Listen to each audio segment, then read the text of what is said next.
Welcome to another episode of the Unpackers podcast. And today our journey continues and we're going to talk about futures.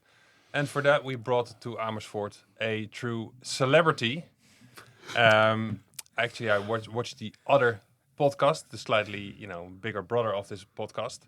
And they also introduced him over there as the title holder, biggest payout from propfirm history.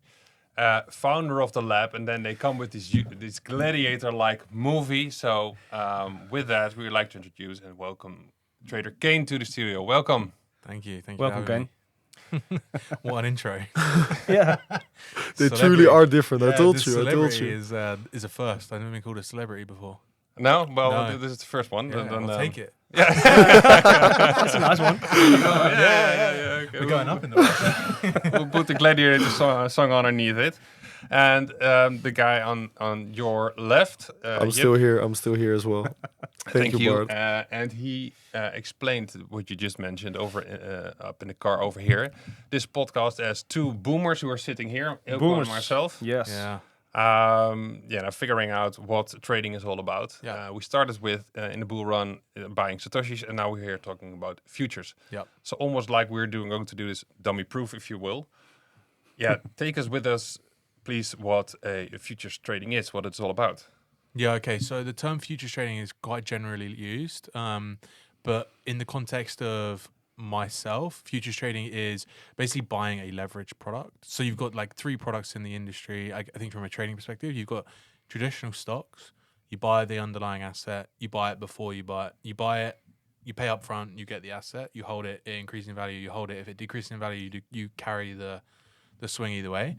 You have a CFD contract, which is you're basically buying the directional bias of the trade. So you're either buying or selling. If you're selling, you're betting on it going down. If you're buying, you're betting on it going up. And futures assets is a combination of both of those. So futures assets is you are buying the underlying asset, but in the future. So you have the obligation to buy it in the future if you hold the contract. Right. So it has an expiration date. So there are 4 futures contracts a year. So for the quarters of the year, expiring in December when the yearly contract ends. And if you buy you hold that contract future to expiration, you have the obligation to purchase the underlying asset. So in my situation, if I buy or sell the NASDAQ, I have the obligation to buy or sell the NASDAQ at the end of the year if I hold the contract. That's the long explanation. The actual explanation that makes sense to me is it's a leverage product. So when it moves, the swing in price is more. So it's a 20 times leverage product. So there's 20 NQ contract. For an NQ contract, NQ being NASDAQ, has 20 NASDAQ stocks, I guess, to keep it simple. And when you are when you're buying one contract, if the NASDAQ contract goes up 0.25 cents, it's actually going up $5 because you're betting on 20 contracts. So for every time that moves, it's $5 in price movement. So that's what a futures contract is, or futures trading. You're trading the future contract, the contract price of that asset. Okay. But this is not where you started, right? No. You because you started, I guess, like us with other financial products. Yeah, so my story goes FX, which is more like contract for difference, so CFD stuff. I pivoted then to crypto, trade a lot of crypto. Again, future trading crypto, but the futures contract in crypto is indefinite. It goes on infinity, so it goes on forever. So there's no expiration for that.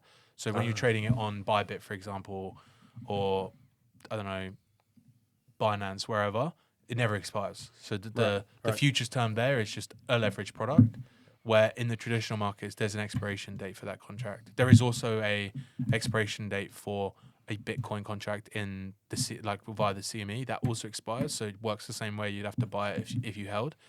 But and then so I went to crypto. I traded futures contracts there, and obviously bought and sold spot, just my general holdings. And then I pivoted back to FX when the FTX saga happened. I lost a bunch of money there, eye-watering amount. And then pivoted from FX to futures, more indices-based futures. You can also trade Forex futures, but it's a completely different world. You just have the obligation to purchase the currency then as well. But how? Okay, Why do you finally trade this instrument? Ultimately, it's green and red candles as well, Yeah, right? yeah, it's everything. Everything's the same.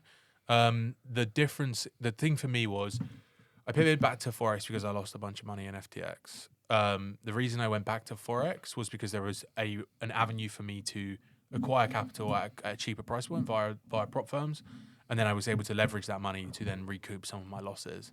That happened. I did that over a number of months, years, and then basically October, November of both of the years, I just quite quickly spotted they were highly unprofitable for me. And I was just like, I can't do this and have 2 months of the year where I just can't trade. Like I can't trade because it's not like 8 months of pure profitability, 2 months of complete unprofitability. Why were you unprofitable in those 2 months? Because the forex market generally ranges in those times. Okay. So the forex market just stays between a tight range, and in that time you engage, you just get chopped up because price just doesn't seek extremes and it doesn't suit my model. It's happening now again, right? Yeah, This it's year. happening We were now, talking about it with Max as well. Max is struggling now, kind of as well with trading forex. It's just, All right. The moves are really small. and it is Okay. already a ranging market. So if those moves get even smaller, it's very hard to capitalize on the moves that happen on the market. What's the reason behind that? Just No one knows? comes in the Comes year, the and goes? contract expirations are happening, and then like as the yearly contract comes to an end, gets closer and closer to December, the volatility in the market generally dries up, and then it starts again in January. The new futures contract for the year. It comes also up. slowly builds up in January, February, Yeah, right? it's slow, so it just ramps in the middle, which is why the summer months are always like the best months to trade forex. Oh, right. Yeah, Right. the Okay. difference That is makes sense. Yeah. the difference with I pivoted to indices, so I trade the Nasdaq, which is basically the stock market. I'm just trading the futures version of the stock market. Mm-hmm. You can also trade options, but it's a completely different thing. I trade the futures contract for the stock market because the stock market generally suits my model better all year round. What is your model? You want me to explain it? Just very simply. I look. I see you nodding, Yeah. but I don't know. I- Did I Yeah, ask do a it, do it, dangerous do it. question? Okay, so I look for divergence between the two of the assets. Which SMT is, divergence you guys are familiar with, right? Right, Yeah. right. yeah. So I look for divergence between the I two thought them assets well. Yeah. at a significant liquidity level, and then I'm trading that significant. I'm trading the breakdown. So as soon as we start to break down, I get into the market. My invalidation is invalidation of the SMT. Right. And I'm trading to previous day low or previous day high. Most of my trades, You trade it from the previous day high to the previous day low. typically Often. price engages at the extremes all of the time. So typically price will trend in one direction and then just trend to the opposite direction and then just regain. And then throughout Asia, the price will move and then it'll do all over again. And sometimes you get like volatile days where it's up 2%, down 1%, up 2%. But as a general rule, it always engages at those two extremes, which just allows me to capitalize on that move. Some days you don't get it, obviously, that's fine. But over the period of the year, you'll just see like daily lows and daily highs swept consistently. You almost never get inside bar candles. Yeah. You guys know what Yeah, it is, yeah, right? yeah, yeah. You almost never have that with the Nasdaq. It's always expanding in one direction. Of course, it ranges from time to time, just like anything, mainly on an intraday basis. But Then you don't get a trigger, so you don't trade. exactly, on average, most of the time, the chart is going up. You go put the Nasdaq chart to the daily. You zoom out. It's one lineup. But with those smaller percentages moves, you have to trade heavily leveraged, of course. Well, it's a 20x leverage product already. Oh, yeah. Yeah, so it's a 20x leverage product already, and it's a standard leverage product. It's highly regulated, all via the CME. And then basically, then you choose a broker, and the broker will leverage your capital. Matt, I don't use it, but the broker will then leverage your capital. So to then trade a contract, it requires 2K of margin, which is nothing considering you're trading 20K contracts, which is 400K. Yeah, so basically you're leveraging your money at that point from 2 to 400X, which is 200X. But this is way beyond, let's say, a bit of hobby trading, Yeah. like you probably, like we do, Yeah. at least, but like you also started probably, I guess. Yeah, what, as a hobby? Yeah. Yeah. Start. Yeah, very much. Because you were in the IT business, right? That's what you. Correct. Yeah, I worked in tech sales for close to 10 years. Yeah. So but that's what we did as well. That's Yeah. how we know each other. Yep. But you started as a hobby, trading something, on a Binance type of exchange. The reason I got into trading, I was obsessed with managing my pension. Your pension. Mm. At 20, At a young age. 20 something Yeah. age. I just one year. Why? I got the market had gone up like 15-20%, the average market, which even in the UK had gone up. But have you ever looked at the FTSE 100? The UK stock market? Yeah. Doesn't move. It just doesn't move. Like, okay, All we right. had the COVID correction. As a general though, you cut that out. It's just Really? just one big range. Yeah, bro. Honestly, it's horrific. So All right. I sat there and was like, how has the stock market in the US Yeah. gone up 20%? Yeah, Right. I've made 4% on my pension this year. Right. That just doesn't add up to me. So I became obsessed with moving my pension into and I was 20 at the time, right? So I was just like I can just manage my pension better than some of these asset managers, which at the time I was very naive, right? But ultimately, I don't know. But truthfully, I actually did manage my pension better over the last 10 years than I think the average hedge fund. No, you can say so. Yeah. Yeah, I'm not even saying like I leverage my pension. I'm not saying that. I just move my pension into risk on assets like the Nasdaq, like the S&P 500, like Apple, Amazon, all those things. I just shift all of my pension into these assets, and over the years I've diversified quite heavily. But that diversification is still outperforming the 4% that I got in year one. So that's how I really got into really trying to time the market on this stuff. And then again, kind of just got into Forex. I think like most people, I got into a lot of Forex like scams. I can make 10% a day for like 5 months, like whatever. Which obviously just lost me a bunch of money. But then I saw some success in understanding the direction of the market, and then just wanted to learn on when to get in, which at that point I just clicked in my head was like, okay, but I'm also can just do that in the stock market and just then use this to manage my pension, also leverage money over here to make more money in the market. And that was kind of how the baptism by fire of how I got into trading. Right. Well, that was quite early to think about your pension when you're 20. Did all your friends? I'll be honest, I was working in tech sales. Yeah. I don't know what the tech industry out is like here, but at that age, at 20 years old, I was making It's good money. silly money. Right. Even then at like that age. And I was just like, all the guys are like, put as much of it in your pension to bring the tax bill down, obviously. Put as much in your pension, put your pension to the highest risk setting with your pension provider. Yeah. Right. And just let that shit run. That was kind of like the analogy that they were, like I was getting that instilled into me. And then I was like, okay, I do that. And I'm like, I'm up 4%. I'm like, that does not make sense. Like the Nasdaq last year was up 22%. Yeah. Right. Right. Right. And in my head, the compound interest thing is like, on average, the S&P 500 goes up 12% a year. 4% doesn't seem that great. If I can just put it all in the S&P 500, ride this for the next 40 years and make 12% a year and ride the compound interest. Sure. We're gonna be a millionaire. Yeah. And I just add to my One day. pension along. Yeah. And just add to my pension along the way, right? Yeah, And that was sure, kind of yeah. like my logic about where my Makes real sense. interest got involved in the financial markets. You remind me a little bit of Justin as well. Yeah, Little bit, extremely- eh? Yeah. At a young age, thinking about this stuff. I was Yeah. literally just, in the street, Drinking. chasing women or whatever, but not thinking of my pension. I was also doing that, by the way. You had a good life. All right. I just worked a tech sales job where I was at my PC all day, So Yeah. it was just like, take advantage of this. Just try and understand the Yeah, market, sure, try and yeah. learn, try and consume. Weekend comes, switch off, go party, go chase girls, go drink. Yeah, job well done, man. I mean, I'm only jealous. I mean, that's Yeah. it. So before we go on futures, I was just curious. The FTX thing. I did some research. You lost a bunch of money. You said it was a lot of money. Yeah. At what age did it happen? So 2022. So what's the year now? 2024? Yeah. 28? 29? 28, 29. It happened on my 29th birthday, more or less. You must be discombobulated at that time, right? Yeah, I mean, look, the crypto journey was quite wild for me because I'd kind of avoided, I got into XRP at like sub 10 cents, sold at like 275, which is like crazy, right? Yeah, sure.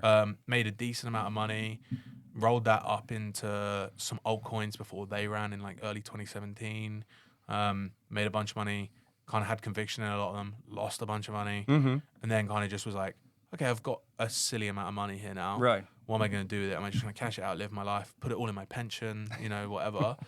Or am I going to use this money to then make a sillier amount of money? I kind of went with the latter, combined with the fact that I'd already got an idea of how price moved.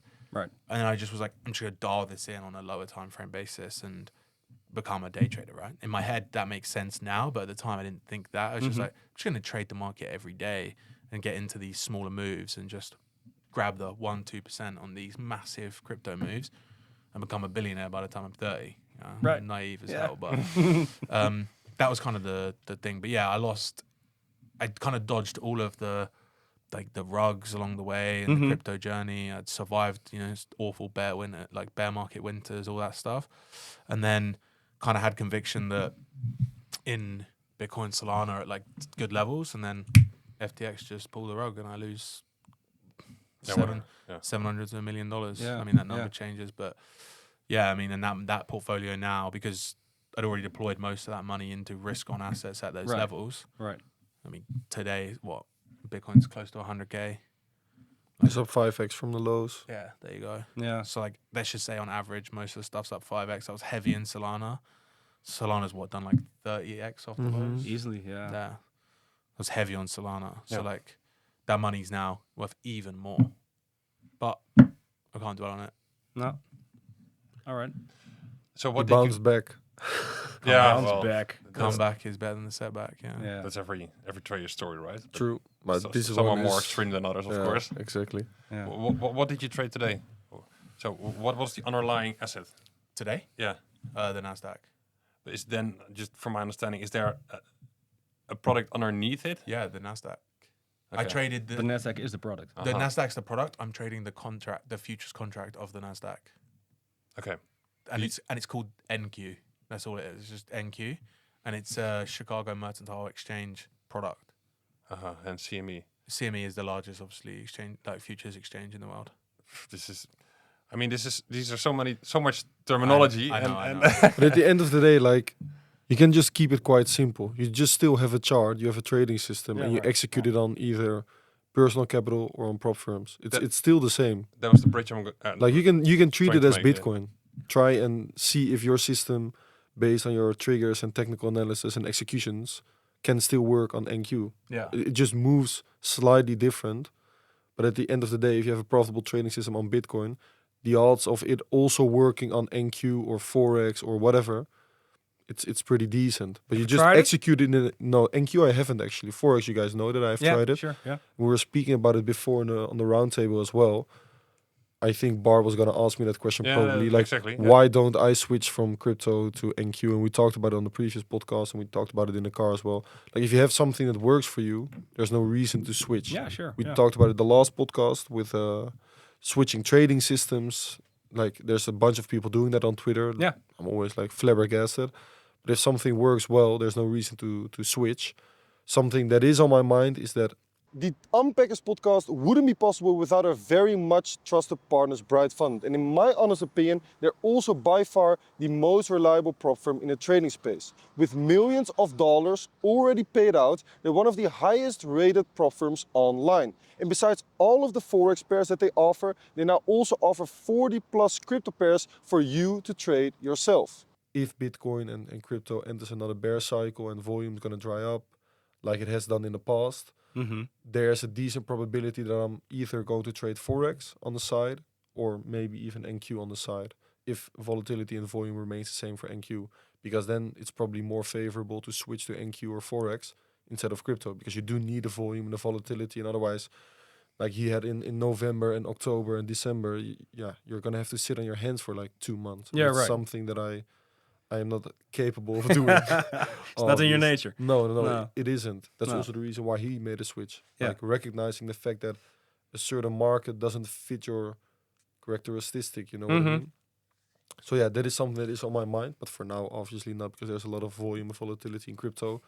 And yeah, it suits my system very well, and I make a good amount of profit every month. Right, So no right. reason to switch yet, but maybe in the future. Kane, is it possible to combine those two, in your opinion? What, the trading crypto and futures? Yeah, for sure. Really? My model works on crypto. My model definitely works on crypto. All right. Like I was talking to him, like when Ethereum didn't take previous week low, but Mhm. Bitcoin did. There's like an inversion in that leg. Yeah. It's like the bottom of the market. That's like I A took few a weeks ago. yeah, like I took a trade there, and like price never came back to it, and I closed my trade out. But like, if I kept that trade now, it's like the bottom of the market. Right. And I know that sounds like easy to just say, but Yeah. like No, pulled you my, showed me, you pulled showed my me. chart up, and I just show him like this Yeah. is exactly where I got in, and this is the reason, and it fits my model, and it's just like yeah, it works, like 100% it works, and Alright. and that divergence, and everyone go look at it. It's the divergence between ETH and BTC Yeah. at the previous weekly sweep. Yeah. As a 15-minute inversion, and the moment we trade through that inversion and we close above it, we come back into it, and it just goes higher. And that's A system Right. is a system. my system. Yeah. Yeah, but you can apply it on both. Yeah. Yeah, and of course, and obviously there are different things about that system. Sure, but, sure. the basis of my system is that I wait for the divergence because it typically shows reversal. Like without that, it's just a pullback for me. That reversal typically signifies a bigger move coming, i.e., in this instance, that breakout to the upside on BTC and Ethereum, and then the inversion is the first sign in the bearish market structure or bullish market structure flipping. So a retest that level, simple support and resistance logic. A retest of that, if it was to be bearish before, it would respect, and if it's not, it's now bullish. So we should just retest that level and continue to the upside. Right. Right. Yeah. Yeah, it's funny how you really talk about this stuff, you know, like you know, almost like a butcher, you know, talks about, you know, meat, yeah. and he knows his stuff. I'm still, you know, I'm still, you know, don't have that, you know, control over the market. That's what I feel. You never will though. Like that's completely my edge. My edge is understanding that the market's going to do what it's going to do, and I have to make sense of how that moves. And my model is making sense of that. And if I'm wrong, I'm wrong. Like my model will present itself in situations where it's wrong, but that's okay. It's all probabilities. Yeah, just I have to understand that is that model profitable over a longer period of time? Yes. Okay, then losing one trade. I had a bad week last week, right? Like, and I say I had a bad week. I lost, you know, decent amount of money that no one would want to lose. But like the week before that, and the week before that, and the week before that, when I add them all up, I'm still up. You know, does it still not affect me mentally that I had a bad week? Of course, I had three break-even days and 2 losing days. Like I haven't had that in a very long time. Like I basically made no money and lost money 2 days. That's tough because I've made money consistently most weeks and months over the last year and a half, 2 years since I pivoted to futures. So it was a nice kick in the nuts. But at the same time, I spent the weekend just going back and understanding my model is profitable over a longer period of time and reaffirming that to myself. Yeah, but that's the solid ground that you can stand on. Yeah, And that's exactly what I'm still, you know, in a swamp sinking. That's how I feel. That's how we all started. Yeah, and I start to understand that that is why I'm still, you know, sinking, because I don't have a solid system. I keep switching, and that's I think this is one of the comments that you said in the other podcast, the Roundtable podcast. There's no golden nugget. There's no silver bullet for someone. You know, we're all trying to find it, and you need to get grip on something. Yeah. And that's I think that's the we solid all, thing. everyone that I know that has like a profitable model, when I sit down and learn it, it's basically the same thing, just different. Also, what I'm always saying. Yeah, it's always like everyone in futures, it's always trading the same thing. Like I have a friend, his name's T Trades. He has a large YouTube channel, very large education. He has over 100K subscribers. He's heavily focused on educating like futures platforms, etc. When I sat down with him in Miami last weekend, I was like, come on, talk me through your model, all this stuff. And he's like, yeah, so I look for this, and this, and this, and this is how I get into the market. And I'm like, okay, but I'm entering here, you're entering here. Our invalidation is the same and our target's the same. Why are our models different? Because we look for different characteristics in the market, but we're looking for the same thing, just for different reasons. And then we're getting into the same trade.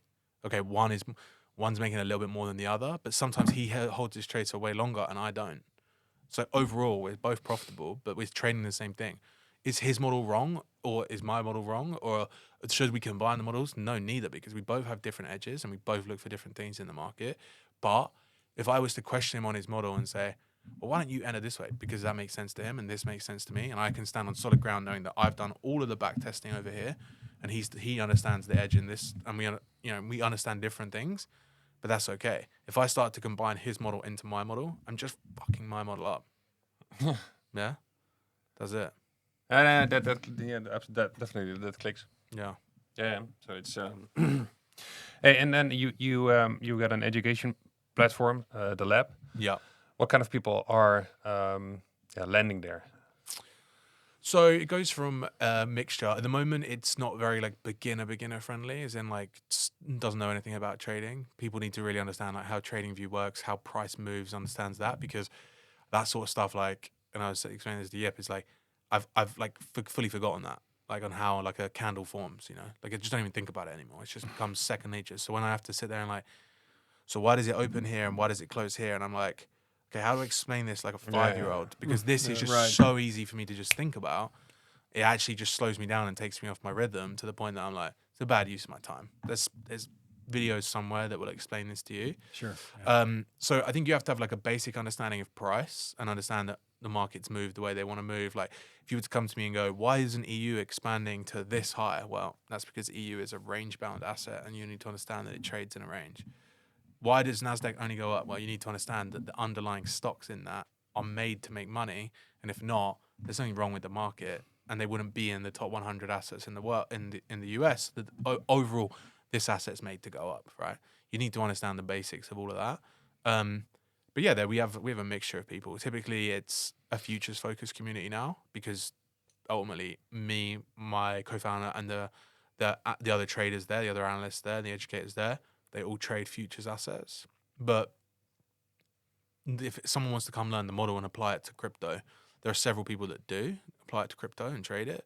Several people that apply it to Forex and trade it. The model's the model, and there's several models from several different people inside the lab. But generally, I kind of always say the same thing. People that understand price, understand things, but are struggling to find consistent profitability, come there, they educate, they consume the content. We live stream every day, trading live markets with real money, and they get the opportunity to ask me a bunch of questions. I don't do like a lot of mentorships or anything like that. So it's like the way that people get access to me when I'm trading the market, because ultimately I'm going to be at my computer that time anyway, trading the market, and they get to use that time to ask me questions, and then we go from there. And so, yeah, it's educational focused. It's not signals. It's not buy and sell. This is how you should do it. This is why the market moves the way it should move. This is how I understand price. This is the model we use to get in the market. And these are our targets and these are our validations. Right. Right. Just let's take the perspective of I don't know another Bart Railco, but somewhere maybe Boomer. Boomer. Thank you. Whatever. Thanks. Proud to be Boomer. Let's say September next year somewhere. Yeah. Hopefully we had a bull run, and by then the bull market's over, and people like us put some money in there and lost it all. Yeah. At that point of time, they who are also stubborn to stay in the game. Yeah. And we keep saying to ourselves, we just want to understand it. The money is secondary, but by now, fuck it, I want to have the money as well. But okay. What would you? Of course, you are biased, but what would you say to them? Let crypto be and go for more mature market, where things are much more reliable. What would be the best way to, let's say, fame? Well, not fame, but fortune. I think the crypto markets are changing, just from my opinion on it. I think that they're becoming a more reliable asset in terms of price, liquidity, volume. But I would always say to somebody, like, if we have like a catalyst event that causes price to go down from a Bitcoin perspective, the likelihood of now affecting the stock market is quite high. So in the eventuality that one doesn't, and say NQ continues to perform quite well and the volume stays there, why wouldn't you trade the stock market? I mean, it's the most traded asset in the world. It's heavily impacted by bonds. Bonds is quite literally the US dollar is the most traded instrument in the entire world, secondary to something probably half the volume, and the stock market moves directly in correlation with the bond price. So the volume will always be there. And if the volume's not there, there's a bigger problem in the world. Yeah, Sure. That's the truth. That's like, fact. because if the US dollar is suddenly dropping like a stone, and the volume in the yields is not there, then there's a problem with the US dollar, and say the stock market is the least of anyone's worries because the financial system's probably over. But if the stock market's still there, the volume will be there. There's just no which way about it. It kind of is the US stock market is the central instrument to pretty much the entire world of finance. So you would go for obviously your concept, your recipe. I would. Sorry, I thought you were understanding which asset would you trade. No, but also The model. Ultimately, I don't want to sit here and say my model is the only model that works. It's just the way that I understand price, and it's the way that I like decipher the candles that print on the chart to understand what the characteristics of the chart are doing. If price starts to shift bullish, I want to see this. If price starts to shift bearish, I want to see this. These are levels in my chart that once we get invalidated, we're no longer in a range. And the rest is sitting on my hands waiting for it to happen. And that's probably half the struggle for a lot of people. Yeah. Yep, are we when the bear market kicks in, are we going to shift to other markets? Partially, probably, yeah. I think so. For myself, if I'm speaking for myself, definitely. I think so. For now, crypto is super lovely for me. But yeah, I do see myself, at least for maybe the time being, or just, I don't know, as some sort of a hobby, trading Forex and or NQ. I've done Forex in the past, and it's been treating me well. I didn't go back to crypto because Forex was treating me bad or anything like that. I just prefer crypto. But hearing these stories about NQ, yeah, I think there's a decent probability if volume and volatility dries up again in crypto, that I'll also trade some NQ. Definitely. It just makes so much sense also to... It makes a lot of sense, but there's also some, and we were speaking about it before with Max, and also I've spoken about it with Justin as well. There is some technicalities that are different also, how you're leveraging your capital and that kind of stuff, which is holding a lot of people back. For example, Justin, he's also quite close with Kane, and when he saw the payouts that Kane was doing, he also loaded up on, I believe, 20 accounts at the Apex futures prop firm.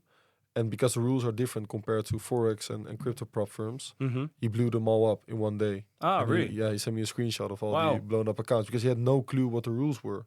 So like he didn't even enter that bed of a trade or anything like that. He just blew them all up because the technicalities are different, the drawdown rules are different and that kind of stuff. So that is something that you would have to educate yourself on. But yeah, that is always the case if you want to try something new. You can't expect it to be exactly the same as crypto. So yeah, that's basically it. Well, let's call that one a friendly reminder to read the rules. Hey, and have you never been approached by financial firms to do this job for them? Well, like a hedge fund. Whatever, yeah. Yeah, I've had like several outreaches to like small family offices in America or like a hedge fund in the UK and stuff like that. But like, one, the legalities around that means I'd have to go basically back to school because I'd have to gain quite literally a qualification to do it. You need the papers. Yeah, you need the papers to do it. And two, I just don't think anyone would be able to pay me enough to be my boss. No, of course not. That's sorry. That's the second context Come on, remark you I don't- would want to make. You don't even want to have a boss. It's true. All right. That's a fair point. Fair point. Yeah, like we were saying this earlier. Yeah. Like, you'd have to pay me like a lot, Massive. too much money to the point where I'm like, I'll be a bitch. Yeah. Like, I'll do what you want. Like, but like no, like I traded. The sole reason I traded was to make like generational wealth, but also just to retire early. And if I just sit there and think like, okay, if I want to retire early and I have this ability to like not work as much now, why would I go and try and make more money and then try like it just doesn't make sense in my head. So I trade for such a little time period every day that I have so much free time in my day that it just feels like I retired early. Doesn't feel like work. Doesn't feel like work, yeah. Because even with my community, the time I'm spending teaching them or streaming to them, I would be spending trading. Yeah. I'm not like spending hours of the day in my evening like educating. And I'm very clear. Once my time period's up, the only thing I'm doing is answering questions. If you want to learn, come to the live stream. I'll show you how price reads live, like what I want to see. Like we were saying there earlier at the bar, like just having a coffee. Like it's like price invalidates this level. This is just gonna absolutely die. Price closed below that level. And it died. Boom. I've Just seen died. it live. Yeah, it just died. System is a system. Yeah, that's the jealous making. You're gonna get there, Bart, at some point. Trust me. Yeah, no. How long have you done this now for though? Wow. Seriously. Yeah, Not like a hobby. no, we're in the same boat, like a year and a half or something Year and a like half, that. But yeah. you know, And ups and they're a downs. lot older, so it takes a longer period of time Yeah, to we're to boomers. learn. But also, but I've done this for 10 years now, nearly. It's coming in February. It will be 9.5 years. Yeah, it's a marathon. That's the aspect. Yeah. Yeah, when I was a year and a half into it, I was not making money. No, okay. So let's That's compare the- like the- journey to journey, right? Like, okay, let's even adapt for a What you learning really curve. are saying is it has nothing to do with age. Yep. It has nothing to do with age. It's just a learning process. I That think the takes- learning process is different depending on how old you are. But That's not the Yeah. answer I'm looking for. either way, Okay. I You think were asking for it, man. yeah, I I think know, I know. like even if we adapt for the learning curve, like and the difference in okay, fine, maybe I pick things up quicker than you, or just the average person, or whatever. It was still like 3-4 years into my process. I wasn't making a bunch of money. Sure. Yeah. I think Don't give up. That's no, I'm not giving up, and it doesn't you know. I'm playing with such small amount that I don't, you know. I'm not, Yeah, you're trying to learn a skill. It's okay. Exactly. It's a profession, though. That's Yeah, what you're it's, trying it to is. learn. You're like basically trying to. Not, obviously, I don't know your personal circumstance. Maybe you work, maybe you don't. But like, I come from a tech background. Imagine just becoming an accountant tomorrow. You're gonna go and step into a large accountancy Yeah, firm and just make a bunch of money? Probably not. Are you gonna compare yourself to, like, say, you become a barrister? Are you gonna compare yourself to the leading barrister in the country? Probably not.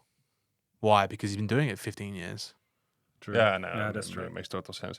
Hey, I listened to another podcast from you where you had such a nice terminology, the profitability factor. I think you called it. What was the profitability factor? The moment where it all clicked for you? Understanding the outcomes out of my control. That one. I think so. The Yeah. profitability factor. I don't know if it's Yeah, referred you mentioned that you were teaching people in the community also who were lacking that profitability factor at some point. Yeah. You were trying to help them, you know, to Just get helping across that. people find their edge. So you, like everything in the market is just the edge. Obviously, the term the edge is just the term I use for how you decipher price and understand price. That's it. And some people come in like, I need to see this, and I'm like, okay, remove all of this and just focus on this, and this is actually what matters. Because everyone wants to sell you something that's really complicated, and you know, it needs to do this, and it needs to wick off or work off or whatever you want to call it, right? Like, okay, great, but if you just simplify it, you want to see a sweep of the high, and you want to see a breakdown to the low. You trail your stop, risk free, and if it runs, and if not, you just cut half at the bottom. Like it sounds easy, but like it's not easy. It's a hard job. It's a hard job, but it doesn't have to be like hard and very complicated. It just has to be hard and basic, and you just have to wait for the basic bits to appear. Right.